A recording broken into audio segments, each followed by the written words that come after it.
पिछड़ा समाज को कि हम लोग आवाहन करने के लिए निकले हैं कि बड़ी आबादी हम लोग की है और आज के समय पढ़े लिखे लोग जो स्नातक लोग हैं काफी संख्या में हमारे समाज में भी लोग हैं।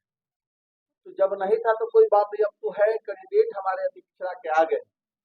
तो अति पिछड़ा लोग अब क्योंकि सब पर से भरोसा उठ गया, इसलिए सबके सब अति पिछड़ा समाज के जो ग्रेजुएट लोग हैं अपने गोपी किशन जो प्रत्याशी हमारे हैं उन्हीं को वोट करें। वो तमाम लोग तलाश कर रहे थे कि कौन सा हमारा कैंडिडेट होगा।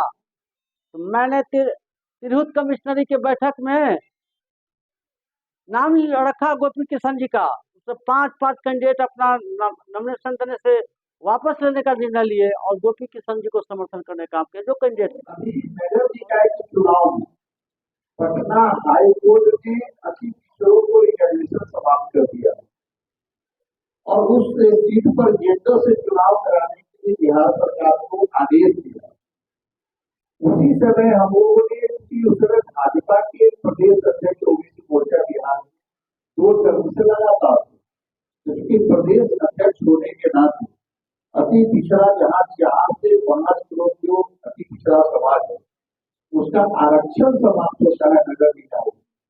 यदि वहां समाप्त हो जाए तो आगे पंचायती राज व्यवस्था के वहां रिजर्वेशन को समाप्त कर देगा सरकार ने और फिर जाके नौकरी से रिजर्वेशन समाप्त कर देगा। ऐसे भी जो नौकरी से रिजर्वेशन जो भी आरक्षित वर्ग है उसका रिजर्वेशन समाप्त हो जाएगा, क्योंकि सारे जो सरकारी संस्थाने हैं वो सारे सरकारी संस्थान को निजी हाथों भेजा जा रहा है। इस राज्य के और इस देश के जितने भी सरकारी संस्थान हैं लगभग 80% भेज दिया, यानी निजीकरण के माध्यम से जो भी आरक्षित वर्ग है अति पिछड़ा दलित आदिवासी उसको आरक्षण समाप्त करने का सरकार का षड्यंत्र चल रहा है। तो अभी आप देखें कि जिस प्रकार से आपका जनगणना हुई उसमें संख्या भी वृद्धि हुई जिसके कारण हम लोग को 65% रिजर्वेशन मिला। तो पुनः फिर एक बार माननीय हाई कोर्ट जो हमारा रिजर्वेशन 15% बढ़ा था उसको रद्द कर दिया। इसके खिलाफ हम लोगों ने सुप्रीम कोर्ट में याचिका जारी की है स्टे करने के लिए। सुप्रीम कोर्ट ने स्टे न करके सुनवाई पर ला दिया। आज देखिए बांग्लादेश में आरक्षण के मुद्दे थे, वहां के बाद 5-6 नौजवान आगे आए, पूरा देश उसके साथ खड़ा हो गया और वहां की जो सरकार है उसको देश से छोड़कर भागना पड़ा। और कल वहां की जो चीफ जस्टिस है सुप्रीम कोर्ट का उनको भी इस्तीफा देना पड़ा। जब जो क्रांतिकारी लोग जब सुप्रीम कोर्ट न्यायालय परिसर में जब इकट्ठा होने लगे तो उसके डर से न्यायाधीश जो है सुप्रीम कोर्ट ने रिजाइन कर दिया और आज यहाँ देखिए 65% रिजर्वेशन समाप्त हो रहा है, हाई कोर्ट ने कर दिया। अरे जनता के डर से तो देशों के प्रतिनिधि चीफ जस्टिस अपना रिजाइन कर रहा है और हमारे देश में जिसकी आबादी 85% है उसका रिजर्वेशन समाप्त कर रहा है हाई कोर्ट। ये सरकार के इशारे पर हो रही।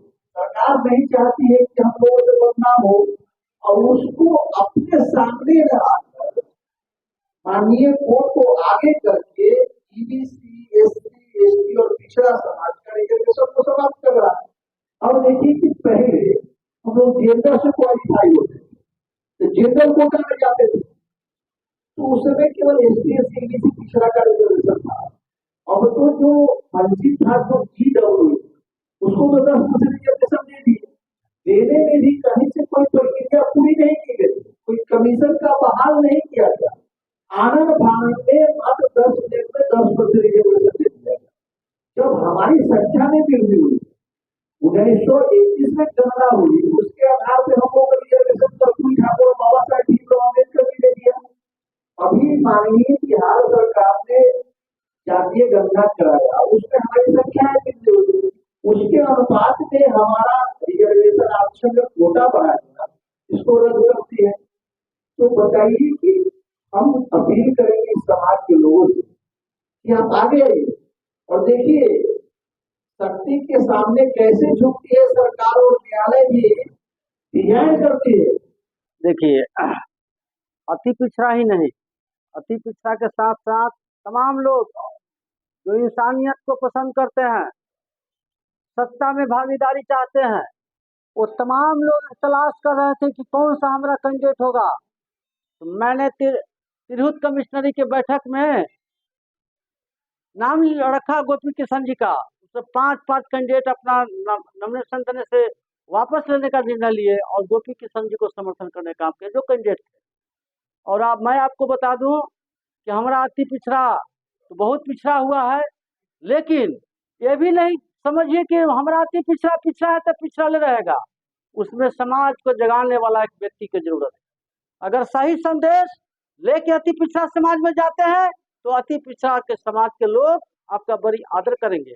अगर आप में मेहनत करने का जज्बा हो, समाज के प्रति सच्चा मोह हो, तो समाज के लोग आपको आदर करने के तैयार हैं। और सही बात है, आज देखिए आनंद फानंद में प्रथम बैठक हुआ सरैया में, क्या सर जी, ये प्रथम बैठक है, फिर भी कठिनाइयां हुआ। कठिनाई क्या हुआ, जितने लोगों को मैंने बुलाया उसमें से कम लोग आए। तो यहाँ समस्या ये भी है कि 60-70 आदमी के बैठने का व्यवस्था है। तो ये विचार विमर्श करने के लिए यहाँ बैठक नहीं बुलाया गया था, स्नातकों का ये बैठक है।